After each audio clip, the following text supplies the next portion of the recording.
நீங்க வெகுளித்தனமா இருக்கிறீங்களா? மனசுல பட்டத நேருக்கு நேர் பேசிட்டு போயிட்டே இருக்கீங்களா? அப்புறம் மனசுக்குள்ள எந்த ஒரு விஷயத்தையும் வைக்காம படபடன்னு பேசிட்டு போயிட்டே இருக்கக்கூடிய ஆளா நீங்க? அப்பன்னா உங்களுக்கு பேர் என்ன தெரியுமா? கோபக்காரி, அறிவு கெட்டவ, சுயமா யோசிக்க தெரியாது, சொந்த அறிவு கிடையாது, உனக்கு திறமையே கிடையாது, உனக்கு மத்தவங்கள பத்தி ஒண்ணுமே தெரியல அப்படின்னு சொல்லி பல பட்டங்கள் உங்களுக்கு கொடுத்துருவாங்க.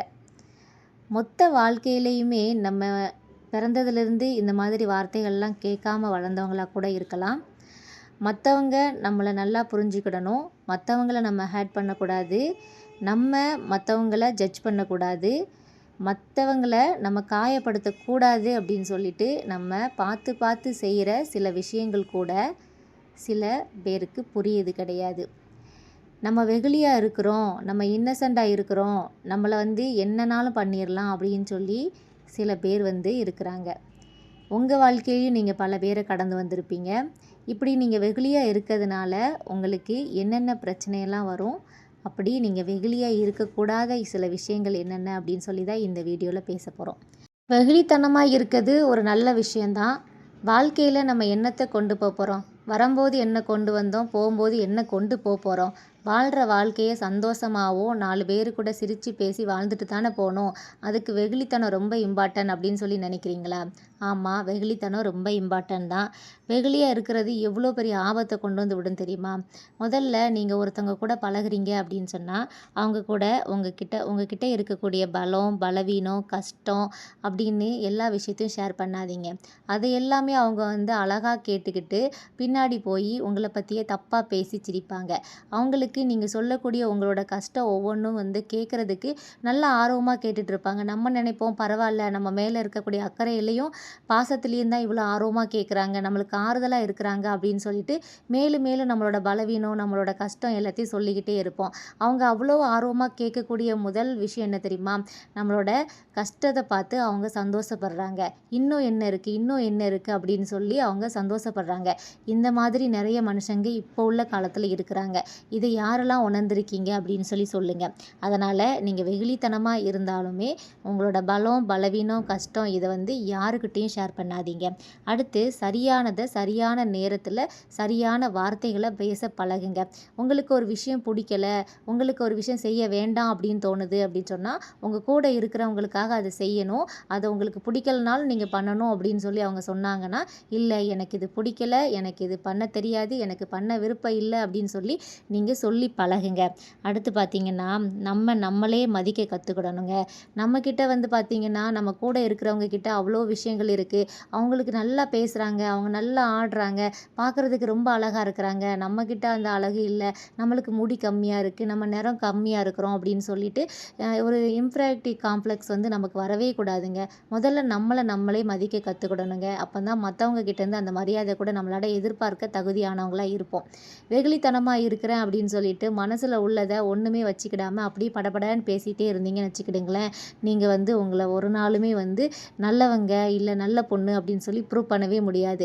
நீங்கள் வேணால் மனசில் நினச்சிக்கலாம் நம்ம வெகுளியாக இருக்கிறோம், நம்ம பேசுகிறது எல்லாருக்கும் பிடிக்கும் அப்படின்னு சொல்லிட்டு.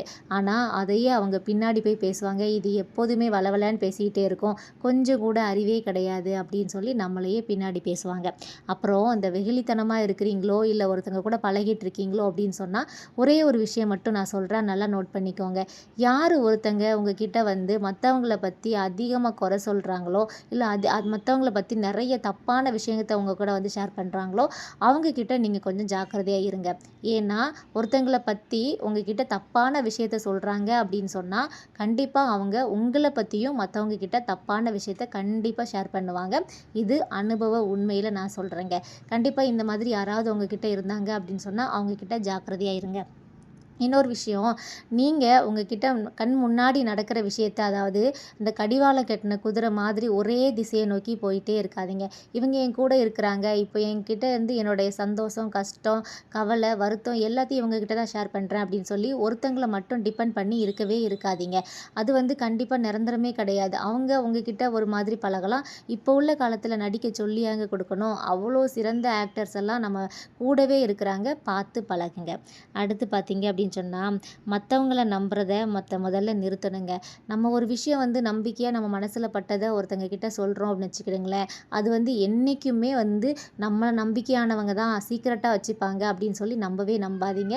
கண்டிப்பாக அது நடக்கவே நடக்காது. இப்போ உள்ள காலத்தில் எக்ஸ்ட்ரீமாக ஒரு படி போய் நீங்கள் சொல்லாத விஷயத்த கூட நீங்கள் தான் சொன்னீங்க அப்படின்னு சொல்லிட்டு மற்றவங்க கிட்ட பரப்பி உங்களோட நேமை கூட காலி பண்ணுறாங்க. பார்த்து ஜாக்கிரதையாக இருங்க. அடுத்து நீங்கள் வந்து எதிரியை கூட நம்புங்க, துரோகியை மட்டும் நம்பிடாதீங்க. எதிரினா யார், துரோகினா யார் அப்படின்னு தானே நினைக்கிறீங்க. எதிரி அப்படின்னா உங்களுக்கு நேருக்கு நேர் வந்து உங்ககிட்ட வந்து நீ ஏன் இப்படி பண்ணுன, நீ பண்ண விஷயம் எனக்கு பிடிக்கல, உன்னை எனக்கு பிடிக்கல அப்படின்னு சொல்கிறாங்க பார்த்தீங்களா, அவங்கள கூட நீங்கள் நம்புங்க. ஆனால் உன்னை எனக்கு ரொம்ப பிடிக்கும், உன் கூட வந்து நான் வந்து ரொம்ப உன்னை வந்து நான் ரொம்ப ஃப்ரெண்டாக நினைக்கிறேன் அப்படின்னு சொல்லிட்டு, ஆனால் உங்களை பற்றியே பக்காவாக பின்ன போய் கேவலமாக பேசுகிற ஜென்மங்கள் உங்கள் கூடவே இருப்பாங்க. அதாவது உங்களுக்கு ஆப்போசிட்டில் இருந்து உங்களை நேரடியாக நீ பண்ணுறது எனக்கு பிடிக்கலன்னு சொல்கிறவங்க இருக்காங்கல்ல, அவங்க தான் அவங்க எதிரி. அவங்கள கூட நீங்கள் நம்பிருங்க. ஆனால் அவங்க கூடவே இருந்துட்டு நீ பண்ணுறது எல்லாம் எனக்கு பிடிக்கும்னு சொல்லி உனக்கு துரோகம் பண்ணிட்டு இருக்காங்க பார்த்தீங்களா, அவங்கள என்றைக்கும் மன்னிக்காதீங்க, மறக்கவும் செய்யாதீங்க. அடுத்து நிறைய இடத்துல வந்து உங்களுக்கு இந்த மாதிரி சில விஷயங்கள்லாம் நடந்திருக்கும். நீங்கள் பார்க்குறதுக்கு அப்பாவியாக இருக்கிறீங்க, பேசுகிறதுக்கு ரொம்ப இன்னசென்ட்டாக இருக்கீங்க, மனசில் எதுவும் வச்சுக்க மாட்டீங்க அப்படின்னு சொல்லி அவங்க ரொம்ப அட்வான்டேஜாக எடுத்துக்கிட்டு உங்ககிட்ட வந்து பார்த்தீங்க அப்படின்னு சொன்னால் இல்லாத பொல்லாத, அதாவது நீங்கள் பண்ணாத விஷயத்த கூட நீங்கள் பண்ணுனீங்க அப்படின்னு சொல்லி சொல்லிட்டாங்க அப்படின்னு சொல்லி உங்கள் காதுக்கு வந்துருச்சு அப்படின்னு சொன்னால் உடனே நீங்கள் வந்து பண்ணக்கூடிய விஷயம் என்ன தெரியுமா, உட்காந்து அழணும், இல்லை அவங்க என்னை ஏமாற்றிட்டாங்க, நான் எவ்வளோ உண்மையாக இருந்தேன் அப்படின்னு சொல்லிலாம் கிடையவே கிடையாது. அதை மட்டும் பண்ணிடாதீங்க. என்ன பண்ணணும்னு கேட்டிங்கன்னா, யார் கூட நீங்கள் பழகுனீங்களோ, யார் உங்களை பற்றி பின்னாடி தப்பாக பேசுனாங்களோ அவங்கள நீங்கள் நேருக்கு நேராக போய் முன்னாடி கேளுங்க. ஏன் என்னை பற்றி தப்பாக பேசுன, நான் எதுவுமே பண்ணலை, நீ ஏன் என்னை வந்து இப்படி பண்ணுன அப்படின்னு சொல்லி கண்டிப்பாக நீங்கள் கேளுங்க. அவங்களுக்கு தான் உங்கள் முன்னாடி வந்து பேசுகிறதுக்கு தைரியம் கிடையாது. ஆனால் நீங்கள் உங்கள் மனசுக்கு தெரியும் எந்த தப்பும் பண்ண கிடையாது. உண்மை இருக்கிறவங்க வந்து கண்டிப்பாக நேருக்கு நேர் முன்னாடி பேசுவாங்க. எப்போ ஒருத்தங்க கிட்ட உண்மையும் நேர்மையும் முக்கியமாக வந்து பார்த்தீங்க அப்படின்னு சொன்னால் கொஞ்சம் கூட வந்து ஒரு பண்பும் இல்லை அப்படின்னு சொன்னால் அவங்க கண்டிப்பாக உங்களை பற்றி பின்னாடி தான் பேசுவாங்க. பின்னாடி பேசுகிறவங்கள கண்டிப்பாக உங்கள் கூடவே வச்சுக்காதீங்க. மோஸ்ட்லி அந்த மாதிரி பர்சன்கிட்ட இருந்து தள்ளியே இருங்க. உங்கள் வாழ்க்கைக்கு ரொம்ப நல்லது. அது மட்டும் இல்லாமல் நீங்கள் வெகுளித்தனமாக இருந்தீங்க அப்படின்னு சொன்னால் உங்களால் அவங்களுக்கு என்னென்ன காரியங்கள் ஆகணுமோ அதெல்லாம் வந்து உங்கள்கிட்ட யூஸ் பண்ணிப்பாங்க. உங்களை ஒருபோதும் வந்து அவங்க கோச்சிக்கவும் மாட்டாங்க, உங்களை வந்து வேண்டான்னு சொல்லவே மாட்டாங்க. ஏன் அப்படின்னு கேட்டிங்கன்னா, உங்களால் அவங்களுக்கு யூசஸ் இருக்குது. அது பணமாக இருக்கலாம், இல்லை உதவியாக இருக்கலாம், இது ஏதாவது பொருளாக கூட இருக்கலாம். ஆனால் அந்த மாதிரி பர்சன்கிட்ட ஜாக்கிரதையாக இருங்க.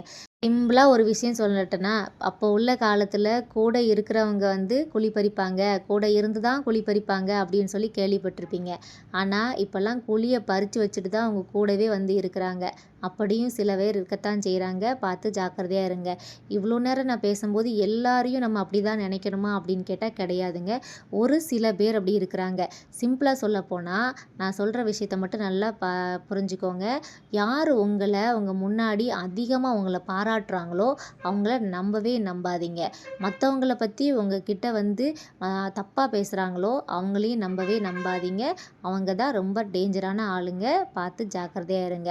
வெகுளித்தனமாக இருக்கிறது நல்ல விஷயந்தான். ஆனாலும் வெகுளித்தனமாக இருக்கிற உங்களையே வந்து அவங்க பல வழிகளில் காயப்படுத்துவாங்க. காயப்படுறதுக்கு தயாராக இருந்தால் வெகுளித்தனமாக இருங்க. காயப்படுறதுக்கு தயாராக இல்லை, நான் இன்னும் கொஞ்சம் சில விஷயங்களை மாற்ற வேண்டி இருக்குது அப்படின்னு தெரிஞ்சுக்கிட்டேன்னா பார்ட் 2 வேணும்னு சொல்லி கமெண்ட் பண்ணுங்கள்.